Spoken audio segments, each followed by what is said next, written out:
All right, today's video is going to be all about my camera, selfie sticks, mounts, and accessories that help me film myself while I'm riding my electric mountain board. So I wanted to start off with my camera. So I'm currently using the Insta360 X4 action camera. I got the adventure bundle, and which came with a few accessories. It did come with this aluminum Insta360 selfie stick, which extends. It's fully aluminum. It has the you can screw in at the bottom, and then also you can screw the camera onto the top. So this came with the bundle, and it's pretty good. It's really compact. It's nice and small. I did upgrade and got the Action Invisible selfie stick. It's also an Insta360 brand. So this one is carbon fiber. So it's a little more lightweight. It's a little longer, but pretty stable.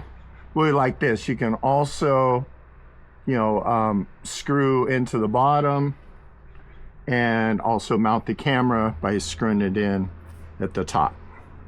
So those two selfie sticks are my main ones. I bought a third one that is the selfie stick with the tripod. So that's attached to the camera right now, and that's what I'm using to hold the camera in place for filming this. So after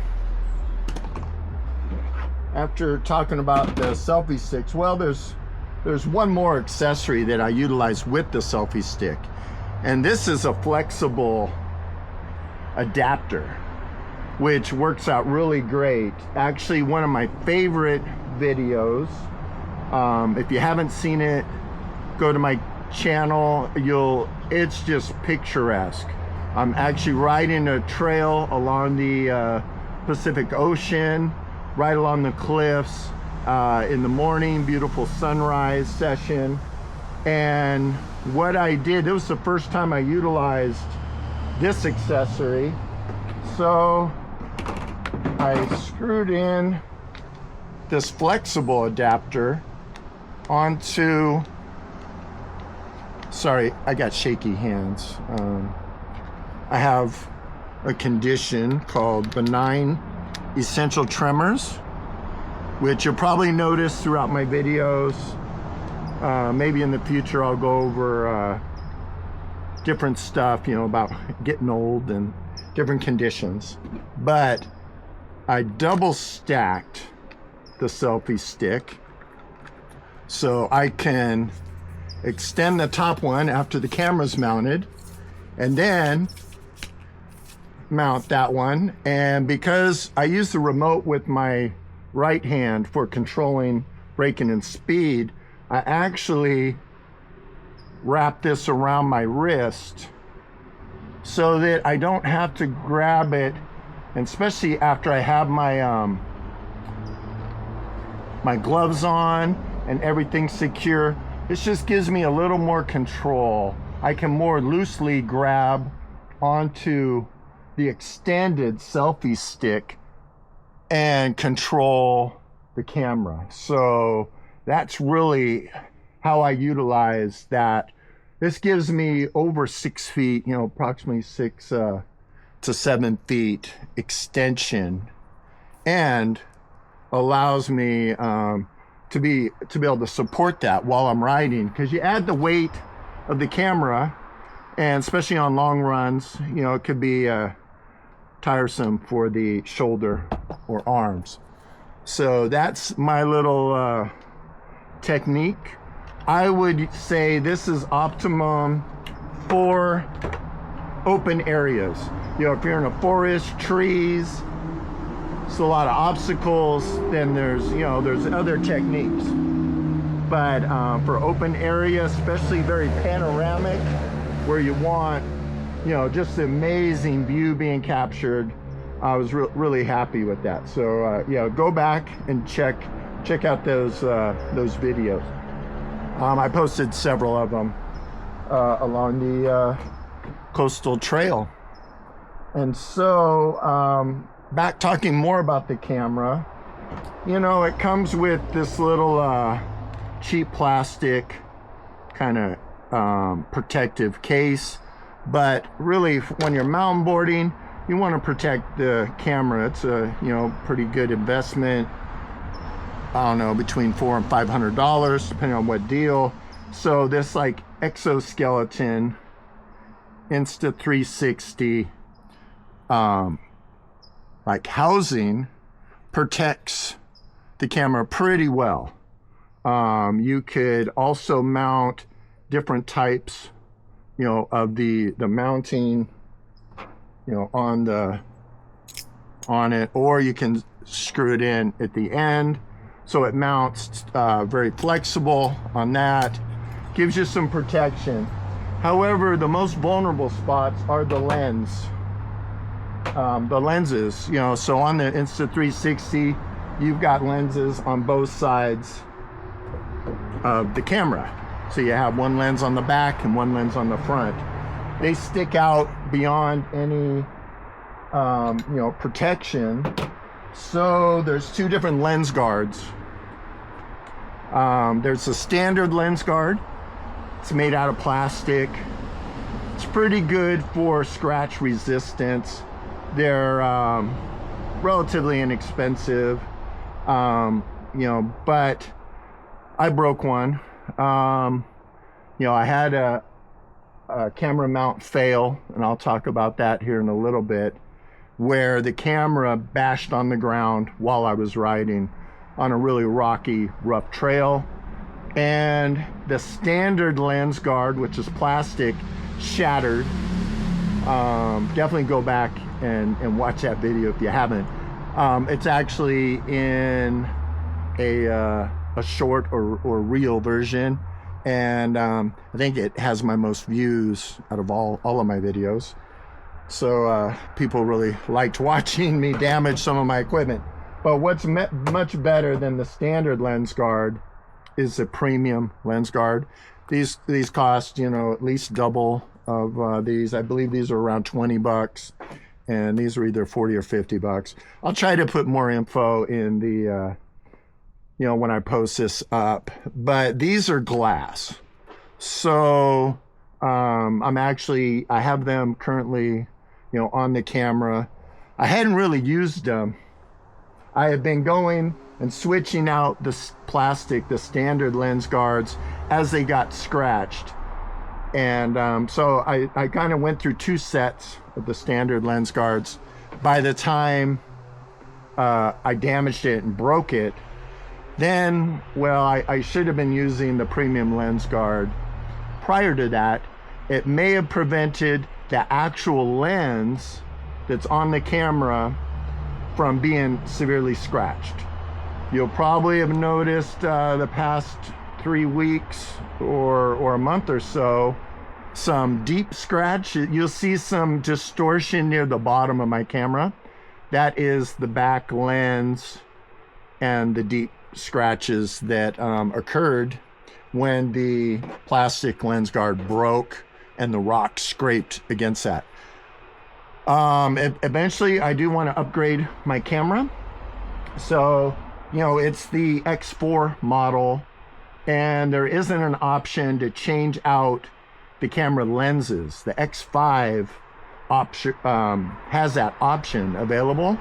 So yeah, it's a good reason for me to upgrade, because of the potential of scratching, damaging the camera and stuff. On top of that, probably less important would be the screen protector. I have a little scratch on mine, but yeah, you know, they sell a nice screen protector. I definitely wanted to protect my camera you know, to the best of my ability and share that stuff with you. Now also, just when you're storing the camera, when it's not in use, these little guards, covers, they're rubber, they protect, you know, both lenses. And this one works over the exoskeleton housing. So this one, that way, you know, if you're riding, you're put it in your backpack, you know, protect the lens covers from getting scratched. And then this one just fits over the camera itself. So more when I'm, you know, doing more long-term protection, and when it's just the camera's being stored and not used. So I like having both of these covers to, again, help protect the camera. And so I wanted to go over the front board mount, as I've been getting questions about, you know, I have some damaged shoulder tissue. I believe I tore a rotator cuff probably about 30 years ago, and I've had many you know, shoulder dislocations. It's been a chronic problem, and so holding the selfie stick for long lengths of time while I'm riding and filming is uncomfortable. So I wanted to start to figure out how to be more hands-free. You know, I mean, I'm still using the remote, but that doesn't take you know, too much strain or stress to control your speed and braking on the board. But really, you know, I didn't want to hold the selfie stick. So this mount here on the front is a modified bike headset cap mount from Insta360. And based on the picture here, it mounts near the gooseneck of a bicycle. And so, you know, on my MBS board here, it has near the front 4 extra holes for adapting a ESC for four-wheel drive. So I didn't want to drill an extra hole. I was able to utilize an existing hole here on my MBS Agent electric mountain board. And I did have to modify. I had to grind the bottom of the base plate where the truck mounts a little bit to incorporate the nut and bolt mounting through. Put some lock washers, mounted this. So it's doing pretty good.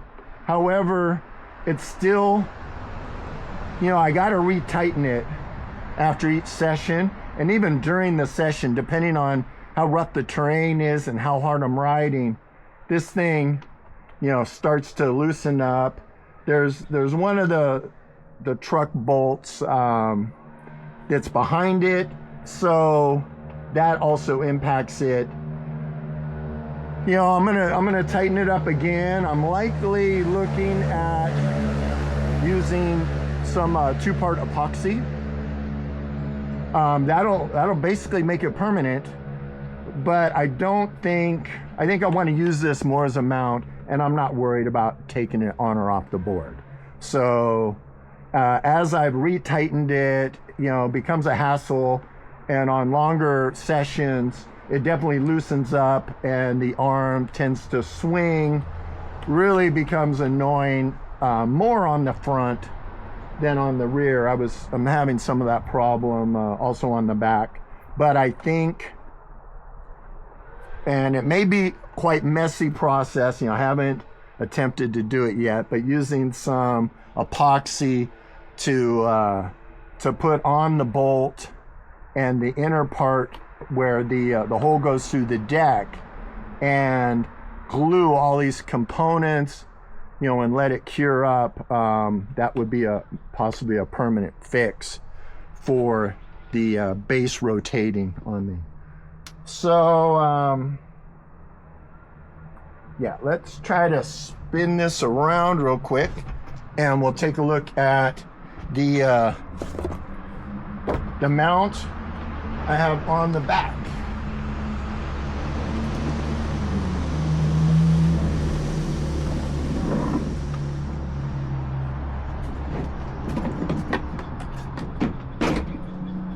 Okay, we'll see if that's stabilized.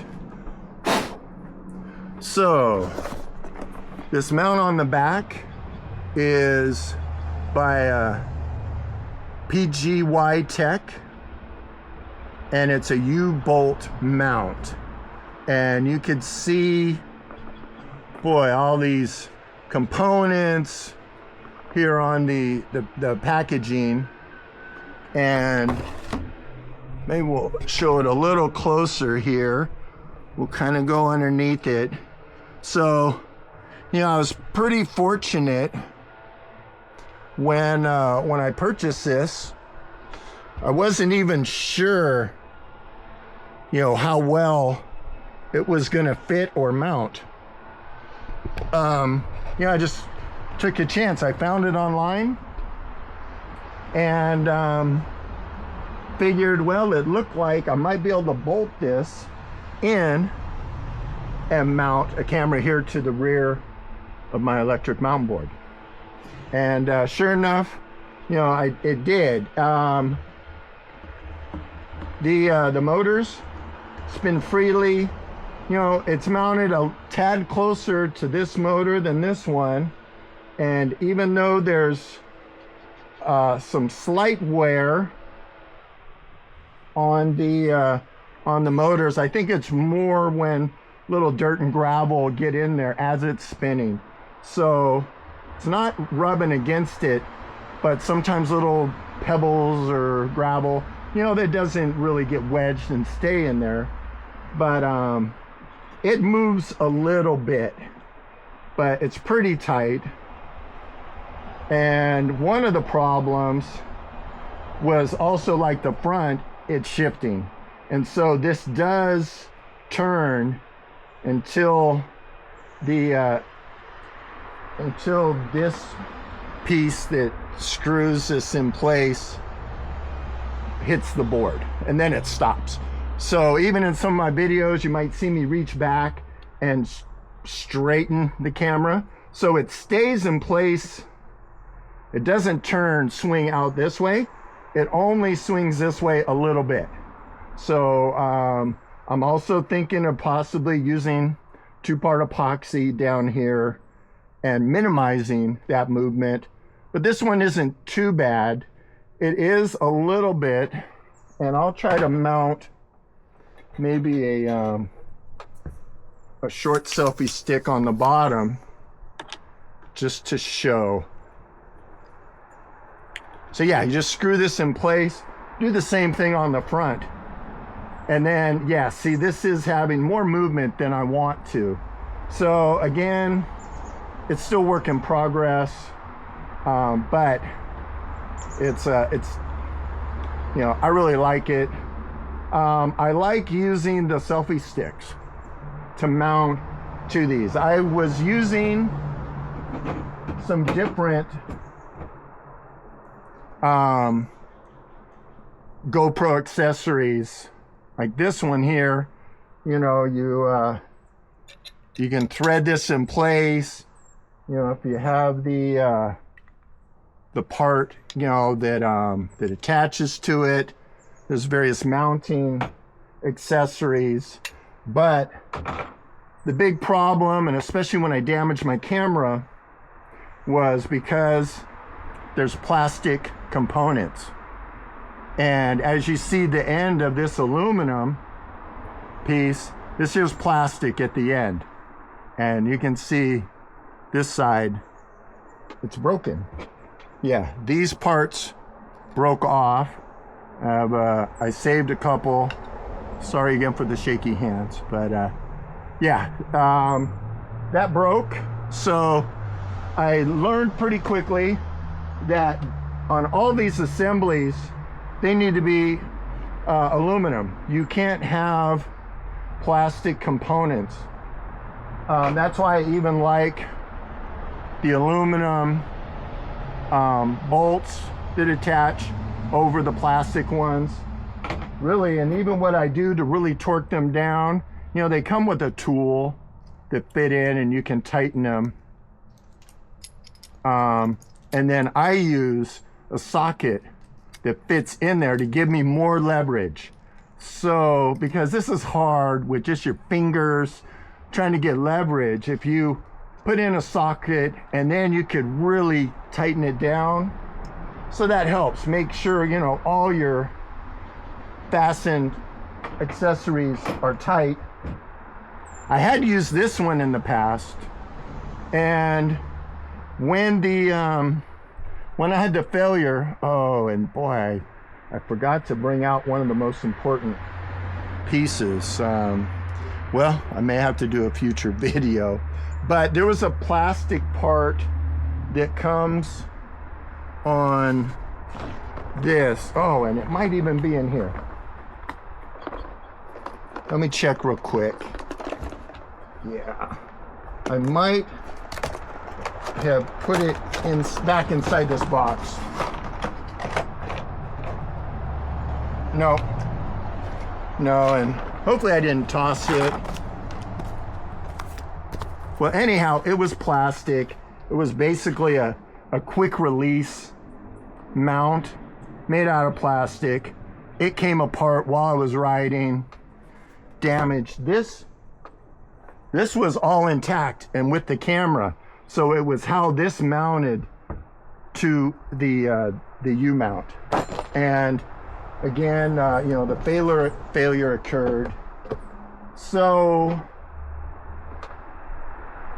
what I've done, this part that's mounted is really this piece here with the double-ended threaded part.